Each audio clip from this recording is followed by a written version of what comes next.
Yo, this one from my city. Yeah.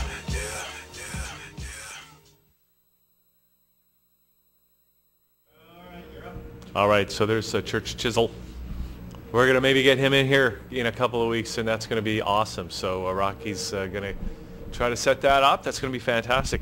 So, but now we're joined by Michele Jenkinson. Hi, Michele. Hello. He won't call me MJ. We're trying to talk him into it. I can do that right now. I'm going to make a mental note. MJ. That's right. That's right. That's the stage name for the numerology work. Okay, so Yeah. you're MJ. Okay, Oh, numerology. Great. Yeah, This is numerology, it. Daniel. This is it. This Now- is it. Oh, you know what, That's Daniel? like the song. This is it.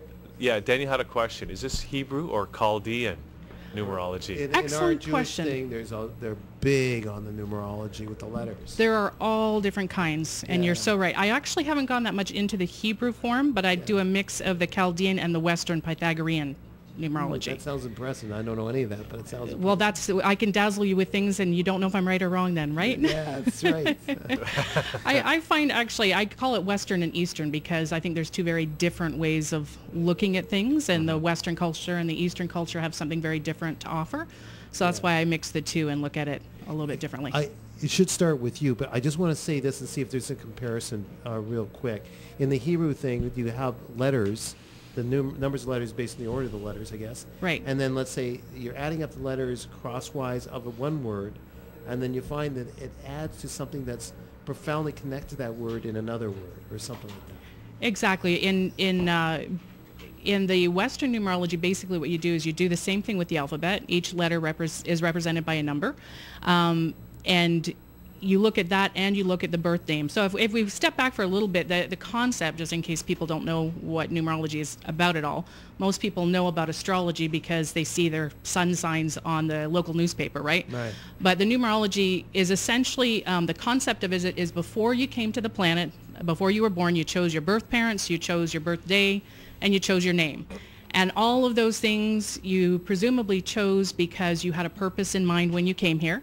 And that kind of gives you a description of what that purpose was between your birth name and your birth date. And then it also shows you whether or not you're likely to achieve those things while you're here. And of course, there's always the X factor of the free will of whether or not you want to achieve those things once you get here. So there's all sorts of things coming into play there. Ergo, people sometimes change their names after they were born. Exactly. They're in their 20s and they changed their name. Exactly. That's why I see so many people these days spelling their names in crazy ways. Exactly. Right? All of it means something different depending on how they adjust their name. Like I just consulted with a client actually last week, and she was really interesting because the way she modified her name meant she wasn't accepting her full power of what she wanted to do with her life. So we talked about that and we said, if you want to get more comfortable about accepting the power and the prosperity and the fame that she wasn't comfortable with, to carry around the symbol of the number 8. If you remember on the side, it flips to the infinity symbol. So that's about accepting your own personal power. So she's going to try that and see if using her full name helps her get where she wants to go. Do you believe in that? I believe that everything has an impact, sometimes subconsciously, not necessarily consciously. But I even know in my own life, I have multiple names, I have nicknames, and for each different segment of my life, I kind of use a different name because it represents what I'm doing at that point. It's interesting because I've run into people too where it's hard for them to settle on a name for themselves. That means they don't know what direction they want to go in their life. Yeah. They haven't decided yet or gotten that focus to do that. Yeah. So sometimes deciding which name you want to go in helps you decide which direction you're going in. And then sometimes there's people that are just never satisfied with the name that they were given at birth, and they've got to choose their own name, or somehow they end up with a name that nobody really knows where that name comes from, but they just end up with a different name. Exactly, because that resonates more to where they want to go. Yeah. Yeah, that makes perfect sense to me. In the biblical sense, and I'm not going into religion here, but I'm saying in the supposedly the Torah, there's words written down, phrases that you can't discover before the fact. But let's say there was an assassination of John F. Kennedy. You can see first letters of certain sentences supposedly that add up to that event. But that's not numerology. That's getting way off into another. Well, no, it thing. is a form of numerology. It's just a different type. And numerology, you can use it. I don't look at it as being the be-all and end-all answer. I look at it as being a tool. So you utilize it as a tool to be able to discover more about yourself or what direction you want to go into. But for example, when I was looking at the cycle that we're in right now from a financial perspective, in 2008 to 2017, we entered a number 8 cycle, which is the same cycle we entered into back in the 30s for the Great Depression. So before the recession hit Canada, the U.S., worldwide, I knew we were going to hit a recession. I just didn't realize how bad it was going to be until it all exploded, right? And that's because we're at the beginning of a 9-year cycle that is represented by the number 8. That cycle doesn't end until 2017. So we're going to be experiencing a lot to do with financial instability for the next few years. I thought it was all over next year. Well, some people think everything's all over next year. The number 8, there's a very importance in that black ball. I don't even play pool, but the 8 ball. The 8 ball, yeah. Isn't that something? And the 8 in Chinese, in the Chinese numerology, they look so much favorably on that one businessman, I believe, paid something like $1 million for the license plate with the number 8 on it. So these symbols, we think of numbers as just being numbers in a bank account. If you think about how numbers originally came into existence, they were actually a tool of communication. And they were a way of being able to describe different things before we got into full alphabets and written communication. So the number 8 in many cultures represents money, prosperity, wealth. But I was born in March 8th. Well, that means one of your talents, the 8 from the day of birth is one of your talents is to do with money and power. Oh, my goodness. No wonder you're so powerful, Daniel. We'd have to look at the rest of his chart to be able to see whether or not it works in, though. Okay, so should we start diving into the royal wedding thing, Michelle, or do we need a little more background information about the No, I think we can get into the royal wedding a little bit. Part of the reason I wanted to talk to Hugh today about the royal wedding is I think it's really kind of cool when you look at public figures and you take a look at their charts, because you get to see how these trends flow through their charts. It can help you see whether or not it'll work for you or something you're interested in. And I found actually Prince William's chart in particular is a very interesting one for a lot of reasons. Okay, let's get into it. I will show you guys that. But before, I'll show you a little bit about the Eastern numerology, just so you can get the simplified version. I call this the napkin version of numerology. And essentially all you do is you put your birthday into a tic-tac-toe board. This kind of gives you an overview of how your overall character is and what you need out of the world. So you put the 1, 2, 3 in that direction, 4, 5, 6, and 7, 8, 9. And if you see here, I just labeled what the different rows mean. So the 3, 6, 9 represent the mental plane, the 2, 5, 8 the emotional, the 1, 4, 7 the practical, and then the vertical lines here, 1, 2, 3 is thought, 4, 5, 6 is will, and 7, 8, 9 is action. So if we use that premise, and we put Prince William and soon-to-be Princess Kate's birthday up there, we get a feeling for what they look like from a numerology perspective. This is their birth date in the tic-tac-toe board. So what's the first thing you notice about that? They're very similar, these two charts. That's a good sign in a relationship. That means that they're pretty compatible as a couple. What you also want to see in a couple is that each person ideally will give a number that the other person does not have. So in Prince William's sake, he has the number 6 there that Kate does not have, but she doesn't have any numbers that he doesn't have. So what that tells me is he's adding something to the relationship that she's not. And in this case, the number 6 represents duty and responsibility, and that makes a lot of sense if you think about what his life is going to be about as a royal person. He's got all sorts of responsibilities and family responsibilities that Kate wouldn't have without being involved with him, right? A couple other things another thing the Eastern numerology shows you is what the numbers you're missing are just as important as the numbers you have. So there's certain lines that are missing in both of their chart. The 3, the 5, and the 7 is missing in both of their birthdays. And that tells me that they tend to be a little bit skeptical, untrusting individuals, which is probably why they came together, because they had to check each other out slowly before they trusted each other. It also tells me that they will likely accept the religion of their fathers, which makes sense since he probably one day will be the head of the church. He probably will accept the religion of his father too. Or he may abdicate. We don't know. That's true. We don't know. Hold your train of thought on this again. I'm going to go back to that tic-tac-toe in the beginning, but I'll do that at the end of the show. You want me to flip back a card?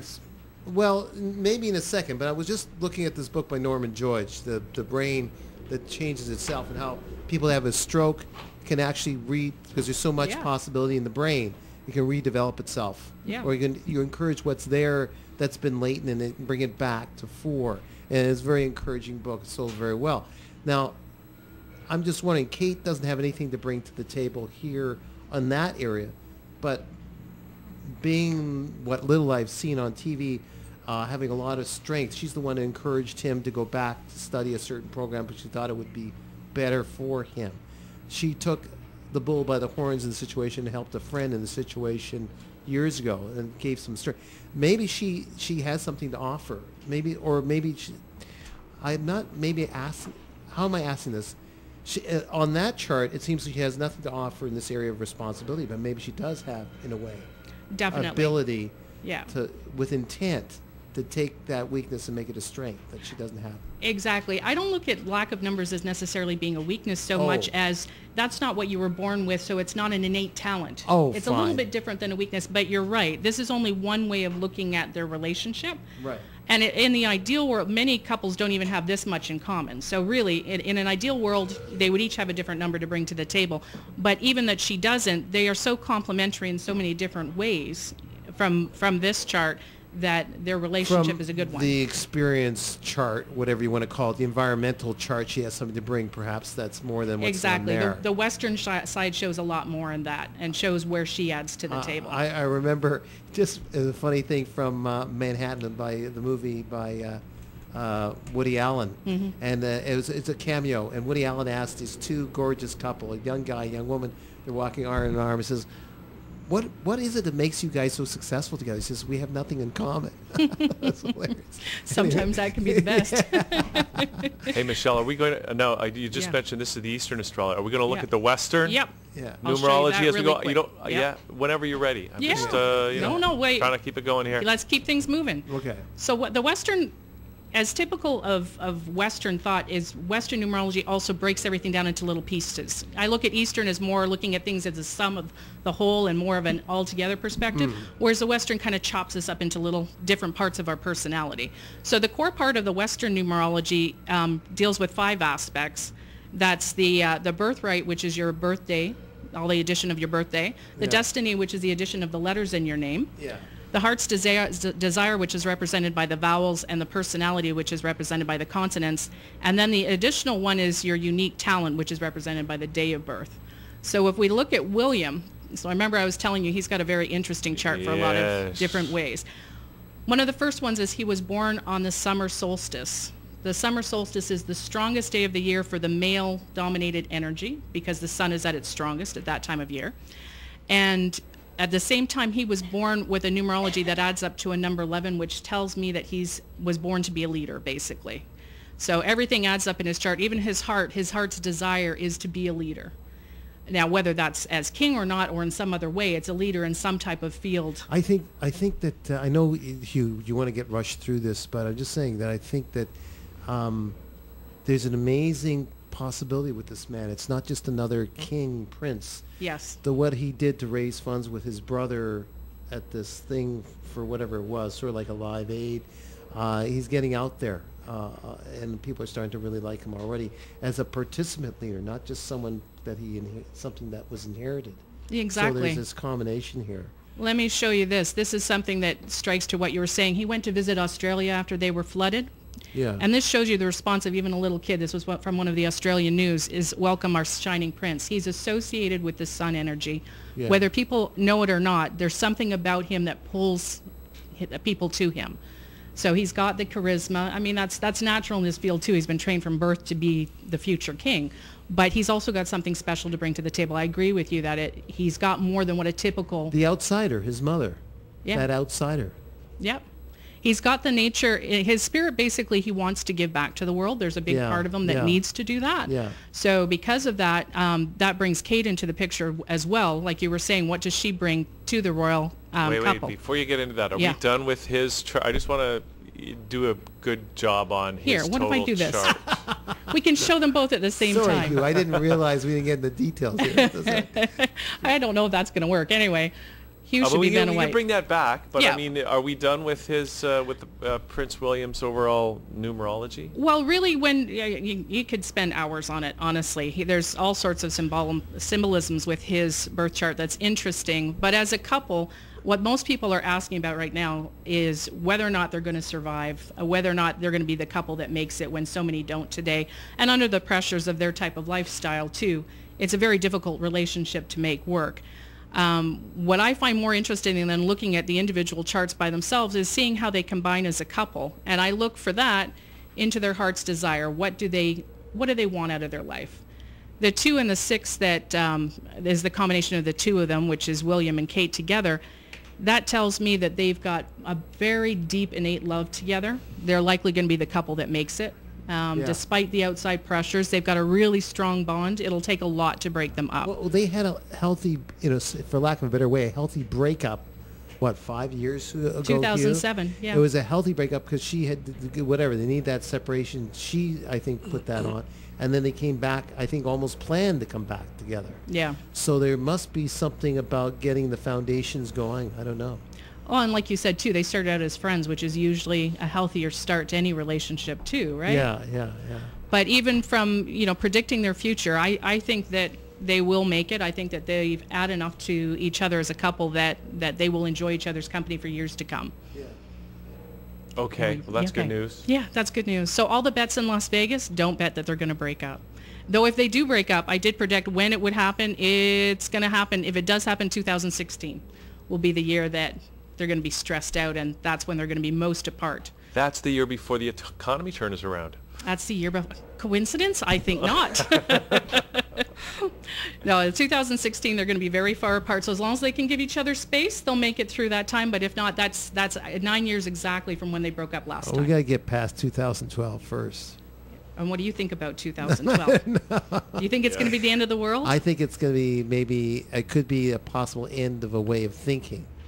And that's what I want to think. Exactly what I think about it too. Yeah. And I actually don't look at that as being a negative thing. Yeah. I think there's a lot of ways of our thinking that need to change. So it's a good year of change. I mean, we're getting earthquakes, we're getting more of these other things, but I don't think that's the warning of that disaster of whatever. I think it's more what you just said. Yeah. Yeah. I think the changes of the weather, the environment, all of those things are really just warning signals. Yeah. That it's time we learn how to live a little more harmoniously than we have in the past, and that we need to look at our world locally and globally at the same time so that we can just make positive changes. I don't look at it as being the apocalypse like so many do. When is the apocalypse going to hit then, MJ? I think if we change our ways of thinking, there will not be no necessary apocalypse happening. I don't see the end of the world coming, unless we want it to. And I'm hoping we don't want it to. But wait a sec. I mean, really, this reactor is really scary. It's very scary, and and this is just one of hundreds of reactors all around the world. I mean, to me, it's very scary. I agree. And we need an alternative to nuclear energy. I mean, we need the energy, but where are we going to get the alternative? It's okay. Mr. Klotz will reassure us that it'll be not okay. only that, MJ, but the conspiracy theorists are saying that the earthquake was deliberately caused by HAARP because Japan was about to introduce the water-powered car. Oh, wow. I hadn't heard that conspiracy. Oh, well, you got to watch that channel more often. That one I missed. That's a good it's one. all over the internet. I saw it on YouTube, so I know it's true. It's got to be true if it's on YouTube. Exactly. You know what? I think everything's in the power of our control. Basically, it comes down to we already have the ability for alternative fuel. We're not doing it. We know why we're not doing it, because it's not lucrative enough. Everything boils down to money in the world we live in. So we've got to make it more lucrative to be smart than it is to rely on fossil or nuclear fuel or anything else that is not as smart. A little bit. I want to bounce right back to Queen Elizabeth, but before, I just want to say that, I've heard like we got genes in the genetic DNA, RNA, and I've heard from maybe I don't, but okay. Please, I just want to make that known. All right. And never mind him. The idea is it's the ground basis, it's the foundation for our ability to do things, which seems to run with what you're talking about, numerology. But there's so much potential in taking from that RNA, DNA, what we're meant to do, into developing into something much more, or correcting what may have been a little bit faulty in the RNA DNA combination and making it a lot better. It's a Exactly. very encouraging thing, as well as this guy Norman Deutsch. I'm not promoting his book, but this thing about this brain thing and changing it, improving it. So what about Queen Elizabeth? Is there anything you can feed us on that, on her? You know, I haven't done a lot of study on her, Okay. and I should spend some time on her because she's an interesting lady too. Definitely one of those most powerful people in the world. So I'll have to get back to you on that one. Okay, MJ, since you mentioned Queen E, I have to ask you, because you've, again, with the conspiracy stuff, of course, you've probably heard that Queen Elizabeth and the other royals are actually reptilian shape-shifting alien Yes. hybrids. I have heard that. Right, Yes. see? Now, what does the numerology tell us about Prince William? And is he really the Antichrist, as some? I don't Theorize. think he's the Antichrist, but anything is possible. If he is, he's got a great smile to cover up the evilness. So you're saying that numerology applies to these reptilian shapeshifters as well? Yes, definitely. Interesting. Yes. And he came from the outside, Princess Diana, so he might be saved. Maybe. Okay. All right, MJ, let's carry on, Let's shall carry we? on. All right, let's carry on. So when I look at these two again, a couple other things they add to each other is Kate's destiny is towards duty and responsibility. That number 6 comes up again, so that's part of how he feeds into her. And William's destiny is for adventure and change and to really rethink things. So I think that goes along with what you were saying about how he could bring something new to the royal family. Their innate talents, the 3 and the 9 combine together very well. The 3 is very much a charmer. That's how William comes across to people.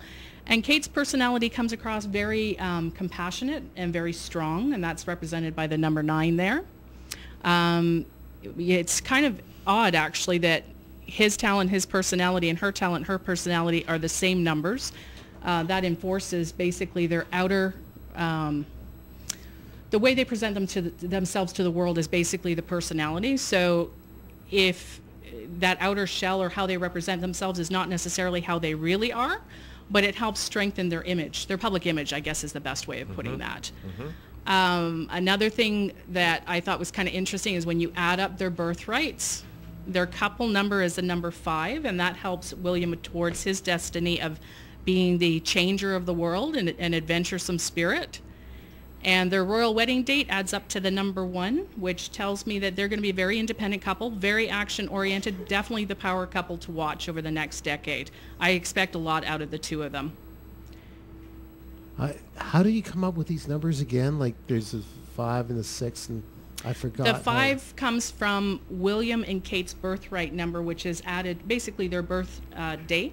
You add up their birthday, the month, day, year together. Okay. And Will adds up to a 2, Kate adds up to a 3. Okay. And when you add those two numbers together, you get to a number 5. Oh, I see. Okay. So they're the mover and shaker couple. That's what they're here to do. And with them choosing a number 1 day for their birthday, that means they're all about the power and moving things forward. Very action-oriented couple. I think that they'll be a very strong influence for society as a whole.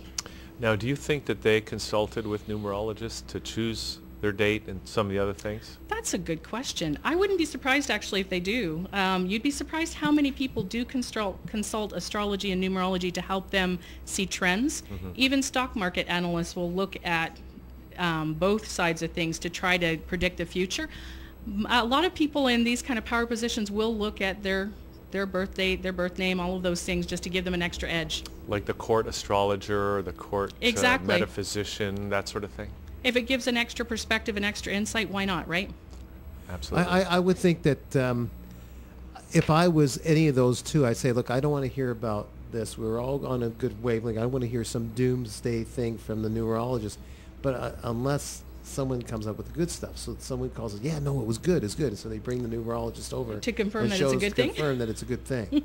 That's with me if I was William, and I don't know, maybe. I'm sure that I have a feeling that the way most of these things work is they didn't have much of a choice on when things would happen. I'm sure that was designed by the family. Yeah. Usually they decide ahead of time how they want to move things forward. This is a really different kind of wedding, though. I don't know if you guys saw the advertisement on CBC that they're going to have 2 shows this week. One of the marketing of the royal wedding. Did you know Prince Charles is hawking everything from jigsaw puzzles of the royal couple to little teacups to all sorts of odds and ends? It's a very different kind of royal wedding.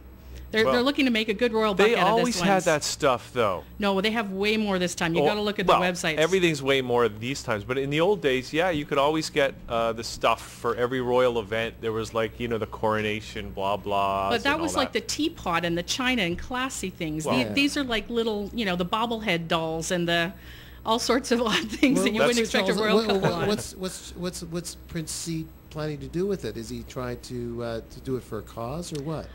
From what I understand, they say that they're raising the money for charity. I don't know what charity for. But her family actually is in the party planning business. The Middleton family, that's what they do. So I don't know. I'm assuming that theirs is purely for commerce. I don't know.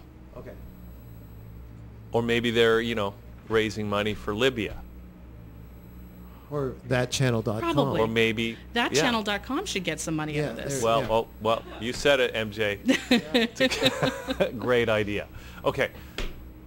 You got some more charts there, right? We still got some more stuff to go through, don't we? Well, this is just some basic timing things that we talked about already about when, in addition to the compatibility issue with any couple, there's also where you are in the stream of time. You can be the most compatible person in the world with your partner, and then you're off on a tangent because numerology puts you through all sorts of cycles and different changes. And every year you're in a different personal year. So starting right now, for example, in 2011, William is in a number 4 year and Kate is in a number 5 year. You and your wife, by the way, have the exact same pairing, which I thought was kind of interesting. That's interesting.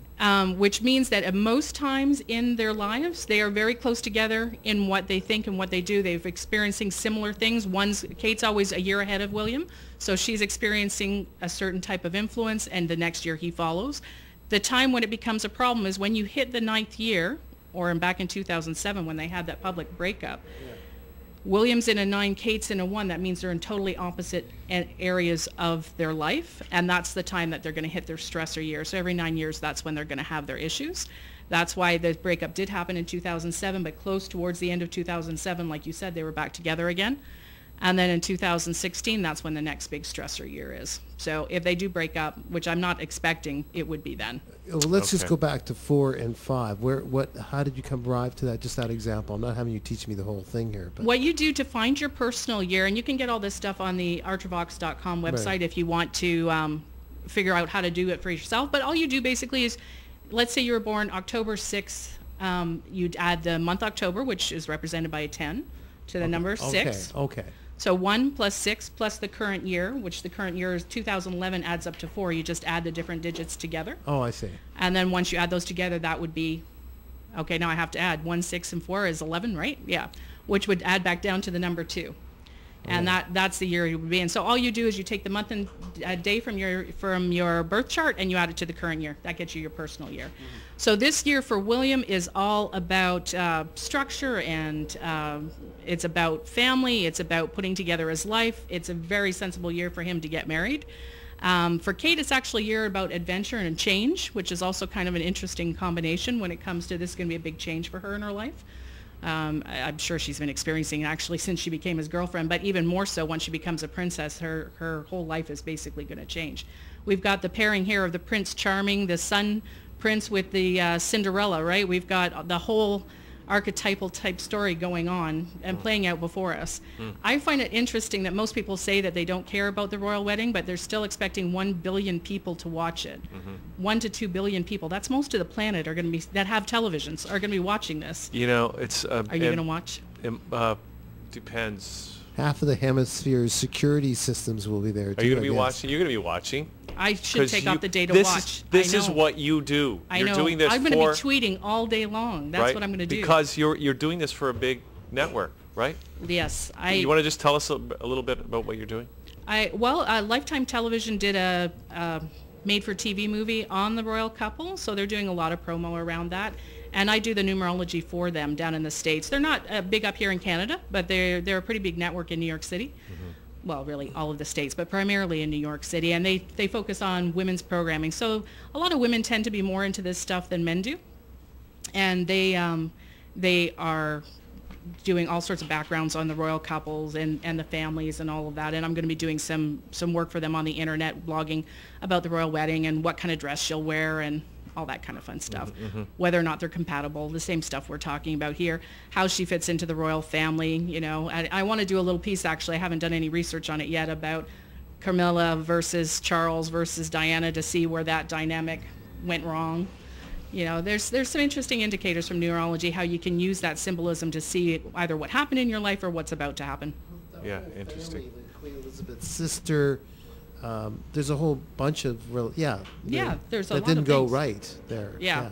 See, they should have consulted with a numerologist at the They beginning, should have. right? MJ, you could have helped them avoid all that. Sometimes you're not meant to avoid problems, though. That's what makes us stronger, right? We learn from them, hopefully. We grow from them a little bit. You know, that's it. Not necessarily to avoid problems, but it's to help you be happier and figure out where you want to go with your life. Right. Okay. MJ, that's great. Thank you for doing this today. Guess what? We're out of time, though. I thought we might be. So, but I mean, do you offer this service to people if people want to get in touch with you or anything like that? I do readings for people and consultations with people, absolutely.